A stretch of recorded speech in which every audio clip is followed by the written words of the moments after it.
हमारा सनातन धर्म, हमारे हिंदुओं की आस्था के बहुत सारे त्यौहार हैं, लेकिन लोहड़ी, मकर संक्रांति और पोंगल ये ऐसे त्यौहार हैं जो लगभग एक ही समय पर आते हैं। एक ही दिन है, थोड़ा बहुत 2-4-5 घंटे की वजह से किसी दिन लोहड़ी, किसी दिन संक्रांति और किसी दिन पोंगल मनाया जाता है। तो मुझे लगता है कि हर्ष और उल्लास का पंजाब और मध्य भारत और उसके बाद साउथ इंडिया का जो ये त्यौहार है, ये बहुत ही एनर्जी देता है और बहुत ही, जिसे कहते हैं, खुशियों को जिसे कि जाहिर करने वाले त्यौहार है। कितना पंजाब का वाइब्रेंट लोहड़ी है,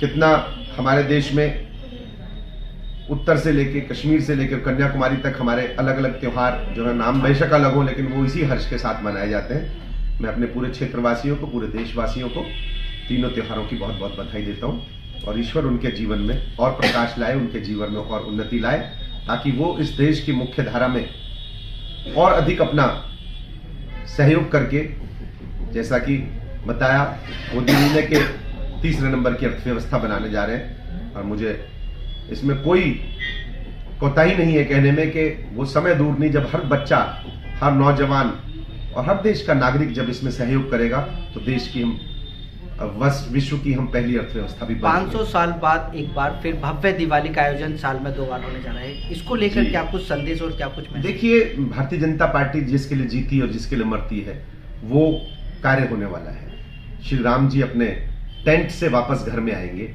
तो आप समझ सकते हैं कितना बड़ा इस देश के लोगों के लिए हर्ष का विषय है। जब हम राम मंदिर के लिए धन इकट्ठा कर रहे थे तो रिक्शे वाला भी, मूंगफली बेचने वाला भी, रेहड़ी पटरी वाला भी 5-5, 10-10, 50-50 रुपए देकर ये कह रहा था कि हमारे राम जी आएंगे और इसमें हमारा भी योगदान है। तो आज जो घर में बैठे हुए हैं, जिनको 22 तारीख का निमंत्रण भी नहीं है, वो 23 से ऑनवर्ड्स जब शुरू हो जाएंगे तो कहेंगे हाँ, एक ईंट मेरे हाथ की भी लगी है, मेरे पैसे की भी लगी है। कितना बड़ा जीवन में उनके एक बहुत बड़ी बात। लोग ये कहते हैं उनके जीवन में कोई इतना बड़ा पुण्य का काम हो जाए तो समझ लो उनका हिंदू धर्म के हिसाब से उनका जीवन सफल हो जाता है। तो वही आस्था, वही त्याग, वही भावना देश के नागरिकों में आज है और बच्चा बच्चा, माताएं, विभिन्न प्रकार के लोग इसी झूम में हैं कि 22 तारीख को हमारी 500 साल बाद असली दिवाली कब मनेगी।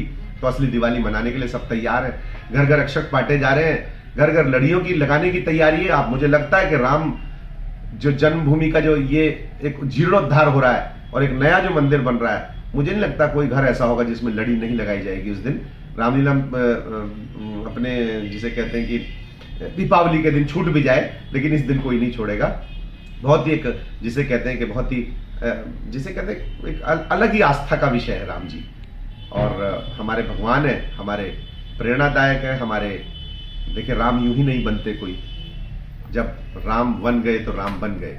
तो उसी चीज को देखते हुए मुझे लगता है लोग इस त्योहार को सर, इंसानों के दिल में तो भगवान राम जिंदा है, लेकिन अभी देखा गया है गिद्ध भी और लंगूर भी इतने सारे कहाँ से आए ये अभी तक पता नहीं चला, और जटायु, इतने सारे एकदम इकट्ठा होना, तो इसको किस नजरिए से देखते हैं? देखिए, बिल्कुल अगर हम धर्म के हिसाब से देखें तो बहुत ही पॉजिटिव फैक्ट्स है। और मुझे लगता है कि जानवर हमारी भाषाएं नहीं समझते, लेकिन अगर वो भी, उनके हृदय में भी राम है तो वो भी वहां रहेंगे और रह रहे हैं, बीच बीच में आ रहे हैं। तो मुझे लगता है कि परमपिता परमात्मा ही स्वयं वहां पर अपने आप प्राण प्रतिष्ठा के दौरान रहेंगे। भाई उसको हटाओ, कवर को हटाओ। अच्छा।